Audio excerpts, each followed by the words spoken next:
Ooh, what's good, Commanders fans? So this one is somewhat of an update. It's not the biggest update. I get it, guys. I know some people have been talking about that in my recent videos, just talking about Terry McLaurin recently. Let me fix my Wizards draft party towels here and make them look presentable here. Washington Wizards draft party, as you guys already know. But oh yeah, I got this thing too here. This is pretty darn old, but it's like a seat from like like sitting in the stadium, like RFK type stuff. So this is a nice vintage stadium seat or cushion seat. But getting back to Terry, so James Palmer, who works for Bleacher Report, I took notes of what he said. He talked for about 50 seconds. He had a 50-second segment talking about Terry McLaurin. The good news I will say is that he did say Dan Quinn has been in constant contact with Terry. So we do have somebody who has been in constant contact. Now, Dan Quinn is not the negotiator guy with contracts. That's Adam Peters' job. And Josh Harris, the owner, to sign on. And maybe I don't even think Magic has any input on it, honestly. But it's really Adam Peters in the front office who have any say in negotiations and stuff like that. This is not a Dan Quinn going back and forth with the agent and stuff like that. Dan Quinn is just talking football with Terry. But the good thing is that we've seen many things before where guys don't have any contact with anybody in the building. And that's how bad it can get. That's how tough the negotiation can get or it can just, the communication can be frustrating and whatnot, where they just don't talk at all, where we see Brandon Ayuk on social media and on the Pivot podcast and posting different things and cryptic tweets and taking stuff off the social media bios and stuff like Jamar Chase. We've seen it many times with receivers, time and time again. Tyreek Hill, when he got traded by the Chiefs to the Dolphins and stuff like that. Or Tyreek Hill recently when he left the game and said whatever he said in the press conference about, he doesn't know where he's going to be or where he wants to be. And, we saw CeeDee Lamb and the Cowboys last year. So we've seen this saga with teams and receivers many times before. And I think this, compared to other receivers, is not as bad, but it still is something to clearly keep an eye on. That Terry's clearly frustrated. His agent is frustrated. But I think the good thing you can take away from what James Palmer did say is that Dan Quinn is still in contact with him. The point that I'm making is that I don't think Brandon Ayuk was in contact with anybody, or positive contact or constant contact with anybody. And I think a lot of the other receivers were not in contact. It doesn't even have to be a receiver. You look at Shamar Stewart, the rookie, in his holdout, and they're in constant contact, but it's not positive contact. But I think Dan Quinn's contact, how Dan Quinn's he's a charismatic guy, a lot of energy, stuff like that. So I know they're just talking ball and stuff like that for the most part. And I do think Terry's going to be back.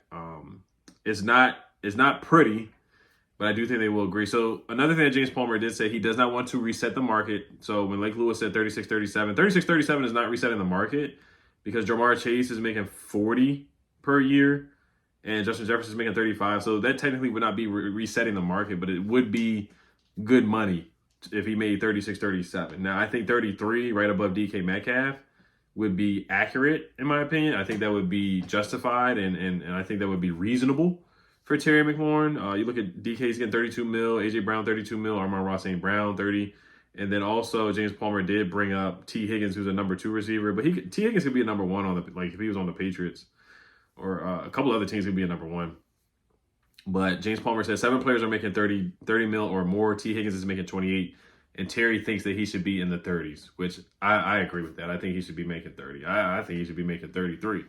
I would do a 3-year, 33 mil per year deal. 3 times 33 is what, 99? 99, so a 3-year 99 or 99. Is it 99? Where's my calculator at? 3 times 33, because 3 times 30 is 90. So 3 times 33 is about 99. 3 times 33 is about $99. So, yeah, it's 99. So I think that's about accurate. I think he deserves it. And Brandon Ayuk's making 30. He's better than Brandon Ayuk. Tyreek Hill's 31. He's making 30 mil per year. Amon-Ra St. Brown, 26, making 30 mil per year. I think Terry and Amon-Ra are close. I personally would rather have Terry than Amon-Ra. Amon-Ra has just had better quarterback play throughout his career. But Amon-Ra's a good receiver, don't get me wrong. But I'd rather have Terry than Amon-Ra. I'd rather have Terry than DK Metcalf at this point, especially with Jaden as his quarterback.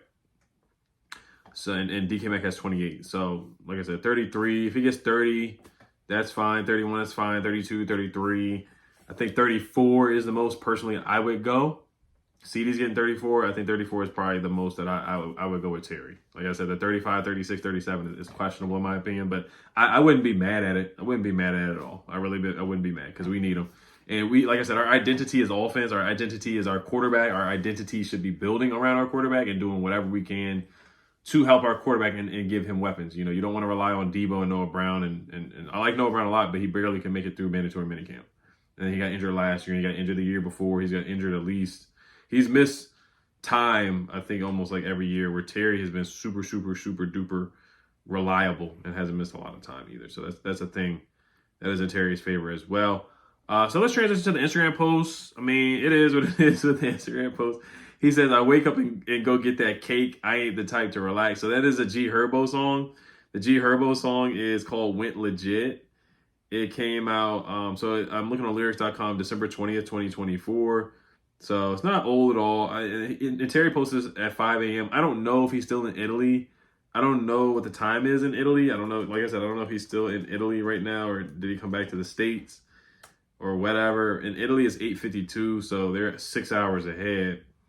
So 5 a.m., it would be 11 a.m. So it's possible that, yeah, he's still in Italy and that he did that. Like I said, I don't follow Terry on Instagram.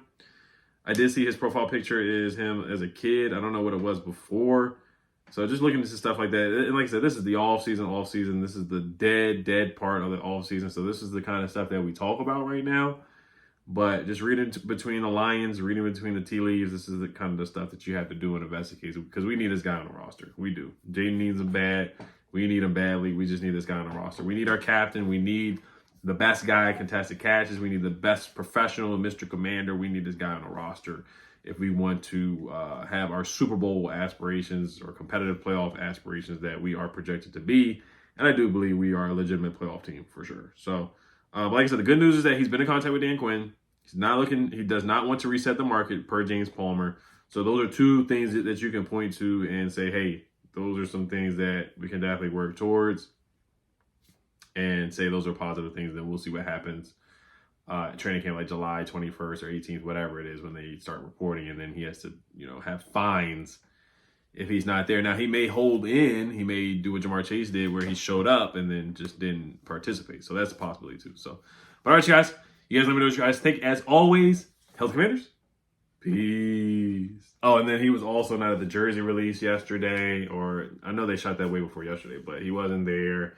So that was interesting too. I know we've seen him in the jersey before, in the Skins jersey, and then in the Washington football team jersey. We've seen that before. But for that release, which will definitely go down in history, which was pretty cool, it would have been nice to see him there because he is Mr. Commander. He really is. He's the guy that has been a constant professional, constant captain of the team and all that stuff. Just all around good guy. He's just been through the trenches and the bad, the good, the ugly, and all the terrible quarterbacks and stuff like that. So we already know the story of Terry McLaurin. So, all right, you guys, as always, Health Commanders. And the touchdown thing, the contested catch rate and the touchdowns, 13 touchdowns where he led the team in touchdowns, top 5 in receiving touchdowns, and then broke the franchise record in receiving touchdowns as well. And then the playoff performance against the Lions, the Buccaneers, and then the touchdown against the Eagles as well. Definitely, I think, pushed him above that $30 million range. So, all right, you guys, as always, Hello Commanders. Peace.